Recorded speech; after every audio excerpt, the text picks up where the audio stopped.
Shalom saudaraku di dalam nama Tuhan Yesus Kristus. Bertemu lagi dengan saya Pendeta Novel Saragi. Firman Tuhan yang menyapa kita pada saat ini tertulis dalam Kejadian 32 ayatnya yang ke-13 sampai ayatnya yang ke-21. Namun ada baiknya kita bersatu dulu di dalam doa. Kita berdoa. Bapa di dalam sorga, terima kasih Tuhan buat dimensi waktu yang indah yang Engkau hadirkan bagi setiap kami. Tuhan Yesus yang baik, satu kerinduan kami mau dengaran akan firman-Mu. Maka berfirmanlah Engkau Tuhan, sebab kami siap untuk menerimanya. Amin. Shalom saudaraku dalam nama Tuhan Yesus Kristus. Seperti yang saya sebut tadi, bahwa firman Tuhan yang menyapa kita tertulis dalam Kejadian pasal yang ke-32, ayatnya yang ke-13 sampai ayatnya yang ke-21. Begini firman Tuhan, saya bacakan buat kita semua. Lalu bermalamlah ia di sana pada malam itu. Kemudian diambilnyalah dari apa yang ada padanya suatu persembahan untuk Esau kakaknya, yaitu 200 kambing betina dan 20 kambing jantan, 200 domba betina dan 20 domba jantan, 30 unta yang sedang menyusui beserta anak-anaknya, 40 lembu betina dan 10 lembu jantan, 20 keledai betina dan 10 keledai jantan. Diserahkannyalah semuanya itu kepada budak-budaknya untuk dijaga, tiap-tiap kumpulan tersendiri. Dan ia berkata kepada mereka, berjalanlah kamu lebih dahulu dan jagalah supaya ada jarak antara kumpulan yang satu dengan kumpulan yang lain. Diperintahkannya lah kepada yang paling di muka, apabila Esau kakakku bertemu dengan engkau dan bertanya kepadamu, siapakah Tuanmu dan kemanakah engkau pergi? Dan milik siapakah ternak yang di depanmu itu? Jawablah, milik hambamu Yakub. Inilah persembahan yang dikirim kepada tuanku Esau, dan Yakub sendiri pun ada di belakang kami. Begitulah diperintahkannya baik kepada yang kedua maupun kepada yang ketiga, dan kepada sekalian orang yang sedang berjalan menggiring kumpulan hewan itu, katanya, seperti perkataanku tadilah, kamu katakan kepada Esau, apabila kamu berjumpa dengan dia, dan kamu harus mengatakan juga, hambamu Yakub sendiri ada di belakang kami. Sebab pikir Yakub, baiklah aku mendamaikan hatinya dengan persembahan yang diantarkan lebih dahulu, kemudian barulah aku akan melihat mukanya. Mungkin ia akan menerima aku dengan baik. Jadi persembahan itu diantarkan lebih dahulu, tetapi ia sendiri bermalam pada malam itu di tempat perkemahannya. Demikian firman Tuhan. Saudara-saudara yang dikasihi Tuhan Yesus Kristus, Shalom. Pernah punya rasa takut? Ya, mungkin setiap orang atau bisa dipastikan kita pernah mengalami rasa takut dalam kehidupan kita. Ya, rasa takut entah tentang apalah itu ya. Kehilangan, takut tidak dianggap, takut tidak dipercaya, takut disalahkan, takut dimarahin, takut diomelin, takut ditinggalkan. Ya, punya rasa takut tentang apapun itu. Padahal Tuhan Yesus sudah bilang, gak ada roh takut diberikan bagi kita.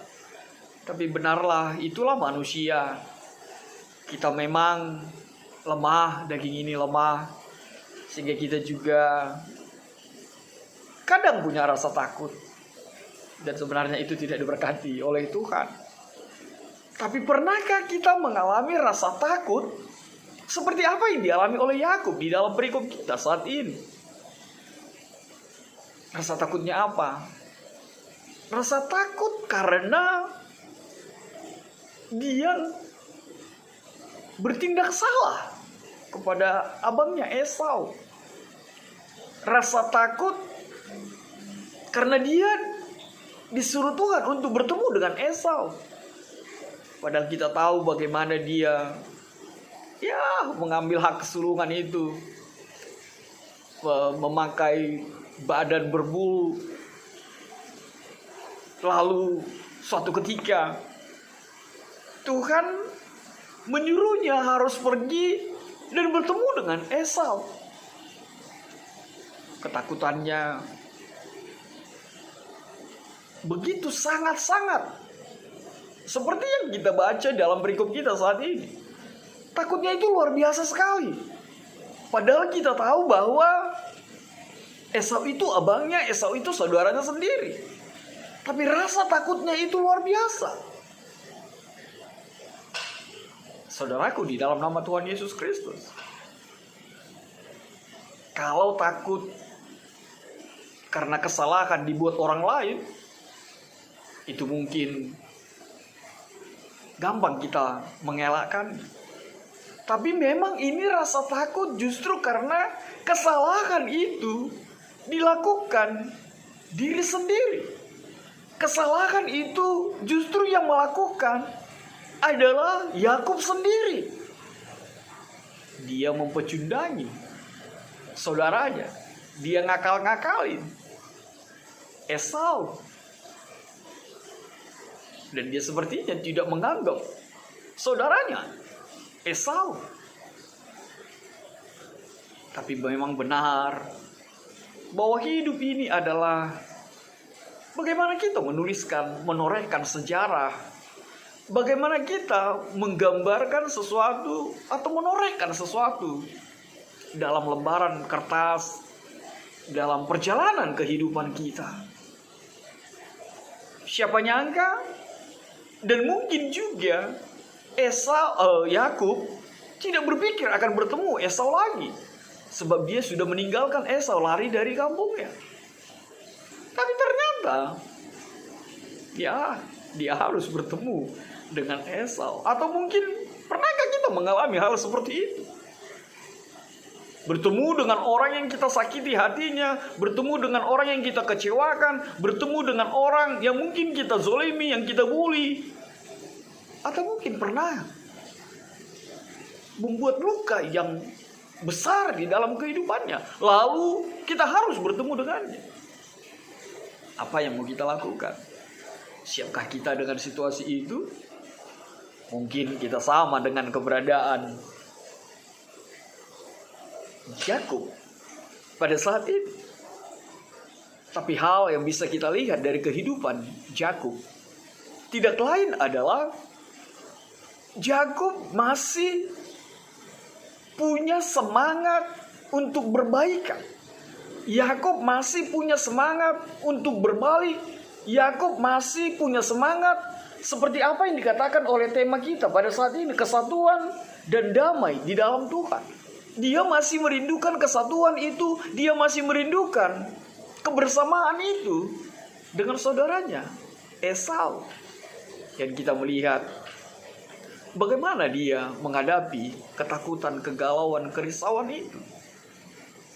Hal yang luar biasa yang ditujukan oleh Yakub adalah melalui perikop kita, Yakub tahu dia salah.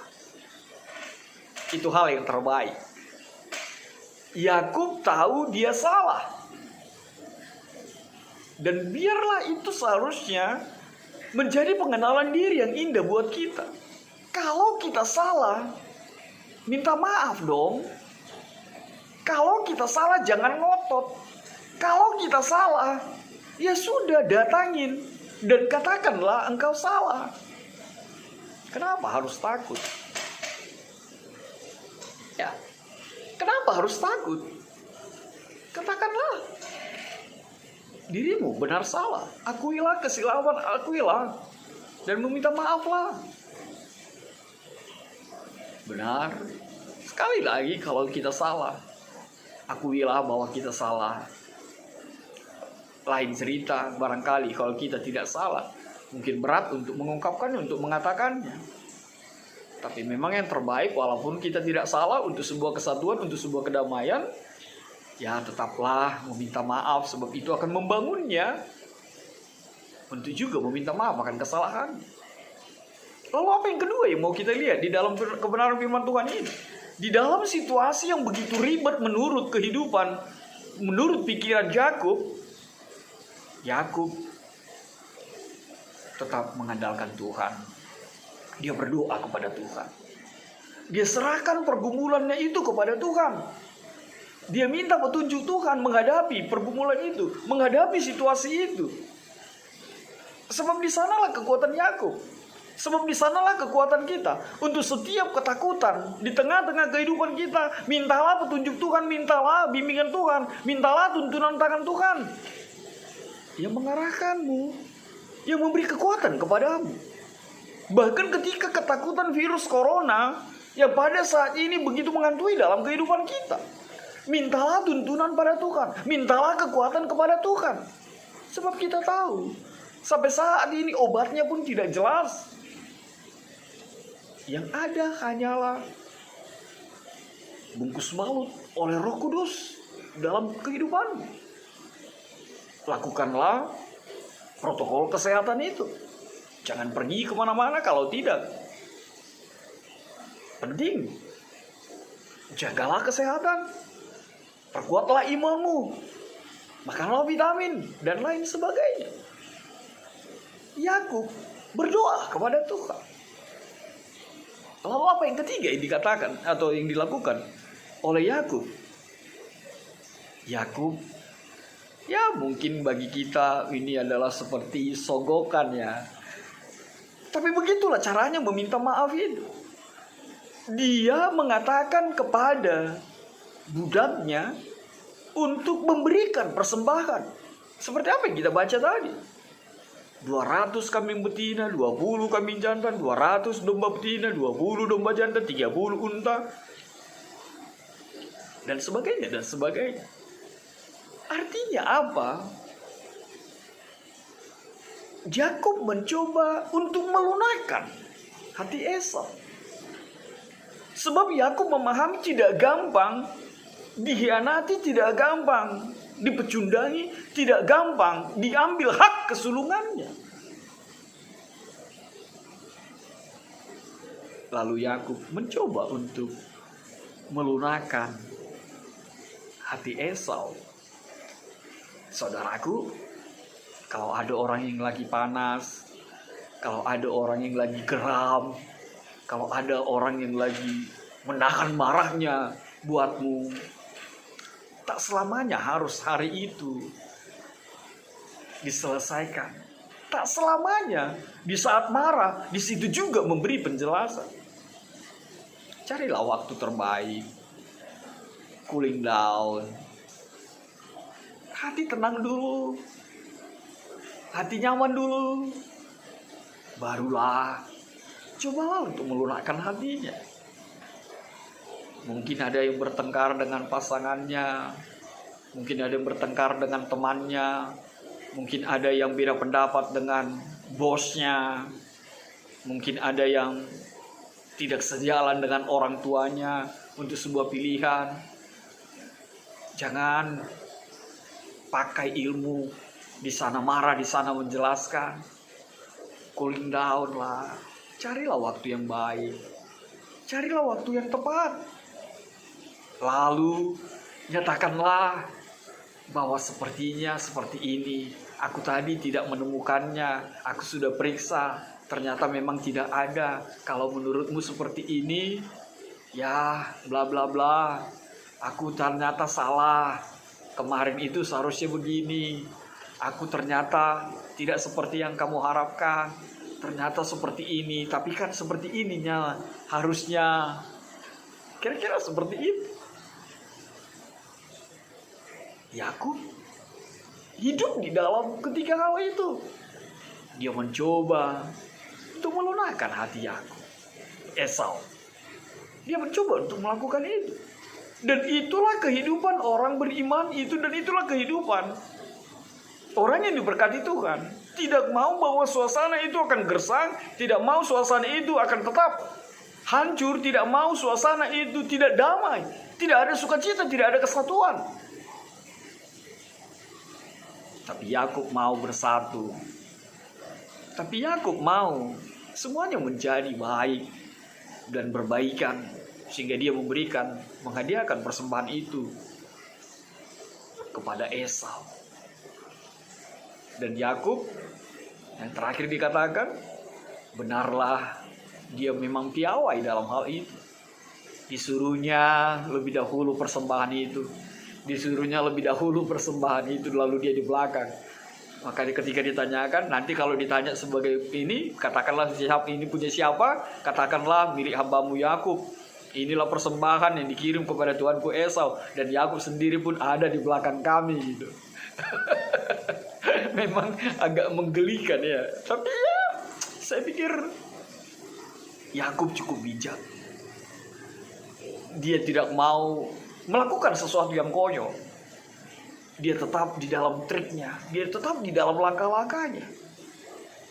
Benarlah, memang begitu barangkali bangsa Israel, bangsa pilihan Tuhan itu ya. Yakub itu ya. Memang diberkati dengan kebijaksanaan, diberkati dengan ilmu pengetahuan, diberkati dengan teknologi. Ya lihat saja Yakub begitu piawai dalam hal itu. Kalau persembahannya diterima, maka amanlah dia, berarti hati sudah tenang dan dia bisa diterima. Luar biasa sekali. Saudaraku, di dalam nama Tuhan Yesus, sama seperti tema kita saat ini yang mengatakan kesatuan dan damai di dalam Tuhan. Biarlah itu juga menjadi kerinduan setiap kita, seperti yang diajarkan oleh Yakub kepada kita. Itulah yang mau dinyatakan di dalam hal yang pertama. Biarlah setiap kita merindukan kesatuan dan kedamaian itu.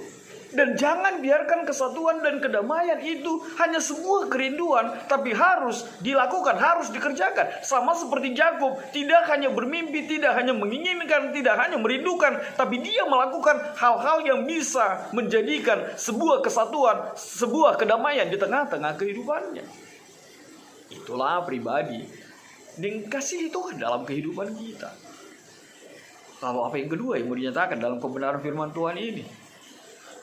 Selalulah berpikir menjadi pribadi yang menyatukan. Jangan yang memecah. Jangan yang berbelah-belah. Lihatlah suasana negara kita ini. Saya mau ambil contoh itu. Sudah situasi pandemi COVID-19 ini begitu luar biasa mencekamnya. Masih juga ada orang-orang yang mencoba untuk memperkeruh suasana ini. Masih ada saja orang-orang politikus-politikus yang mencoba untuk menghancurkan, bahkan mengambil kesempatan dalam situasi ini. Apa harus seperti apa? Apa harus negara ini carut-marut, terbelah, terpecah, dia baru merasa nyaman dalam kehidupan ini? Enggak. Sadarlah saudaraku, berpikirlah dan berlomba-lomba menghadirkan kesatuan itu. Jangan pemecah. Kalau menjadi marga di orang Batak, jadilah panjaitan. Selalu menjahit, selalu menyatukan. Walaupun aku marga Saragi, gak apa-apa lah ya. Lalu apa yang ketiga yang mau dinyatakan oleh kebenaran firman Tuhan ini? Yang ketiga yang mau dinyatakan dalam kebenaran firman Tuhan ini, hidup kita adalah menorehkan sejarah. Hidup kita adalah menuliskan sejarah dalam kehidupan kita. Kalau kita paham itu, maka jangan lukai orang lain. Jangan buat perpecahan. Jangan menghina. Jangan mengambil yang bukan hakmu. Lihat Yakub, ternyata dia harus dipertemukan kembali dengan orang yang dia sakiti. Benar, setiap kita punya masa lalu. Tapi jangan sampai masa lalu yang jelek itu menghantui dan membuat kita semakin takut menjalani kehidupan ini. Lalu apa yang keempat? Saudaraku, dalam nama Tuhan Yesus Kristus, bila terjadi perpecahan, bila terjadi pengkotak-kotakan, bila terjadi permusuhan, bila terjadi sesuatu yang begitu mengecewakan, memberatkan hatimu di dalam kehidupanmu, berdoalah kepada Tuhan. Dalam Yesus, dalam namanya, selalu ada tuntunan, selalu ada berkat, selalu ada solusi, selalu ada cara untuk menghadirkan kesatuan dan kedamaian di dalam kehidupan kita. Jangan andalkan dirimu. Amin. Kita bersatu dalam doa. Bapa di dalam sorga, terima kasih Tuhan buat kebenaran firman-Mu. Biarlah firman-Mu menjadi kekuatan untuk setiap kami. Kami hadir menghadirkan kesatuan dan kedamaian di dalam Kristus. Dalam kasih-Mu Tuhan Yesus, enyahkan Tuhan virus corona ini. Amin.